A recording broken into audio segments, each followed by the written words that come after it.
सूचनाओं की हो रही बमबारी दिन रात, सूचनाओं की हो रही बमबारी दिन रात, घटी एकाग्रता दिमाग को गहरे लगे आघात, घटी एकाग्रता दिमाग को गहरे लगे आघात, सूचनाओं की हो रही बमबारी दिन रात।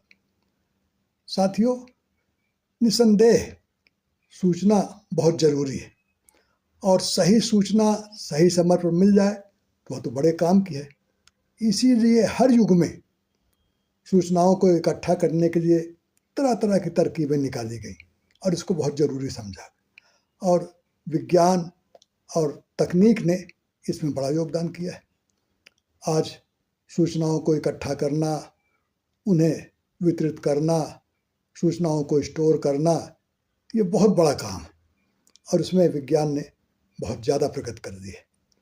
पर उसका एक दूसरा पहलू भी देखने को मिलता है, वो है अति का।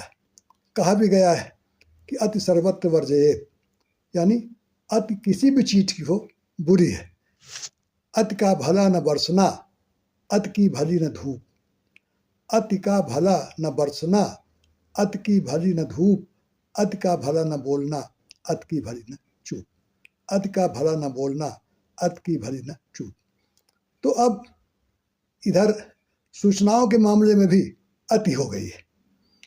कोविड काल में भी पूरी दुनिया ने देखा किस तरह से फेक न्यूज कितनी फैली थी कि WHO ने कहा कि हम 2 तरह की महामारियों से जूझ रहे हैं।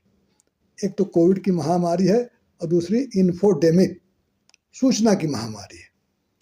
और यह सूचना की महामारी बढ़ती ही जा रही है।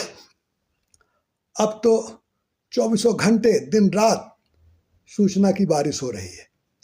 ये 24x7 ये जो मीडिया है, इंटरनेट है, ऑनलाइन डिजिटल तकनीक है, तो सूचना ही सूचना चारों तरफ, और इतनी ज़्यादा सूचना है कि दिमाग थक जाता है, उसको प्रोसेस नहीं कर पाता।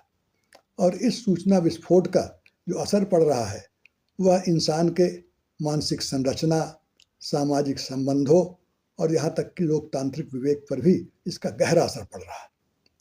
सबसे बड़ा जो हमला है ये सूचना विस्फोट का, वो है ध्यान पर, एकाग्रता पर। धीरज घटा है।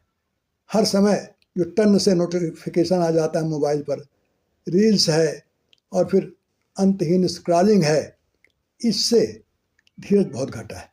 लोग बहुत जल्दी इरिटेट हो जाते हैं और साथ ही कोई लंबा लेख पढ़ना हो तो उसमें मन नहीं लगता है। गहराई से चीज़ पढ़ने की इच्छा नहीं होती है।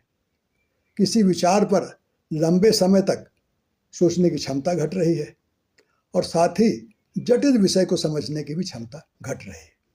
तो देखें तो हमारे पास सूचनाओं का समुद्र तो है, हम सूचना के समुद्र में घिरे हैं, लेकिन समझदारी कम होती जा रही है।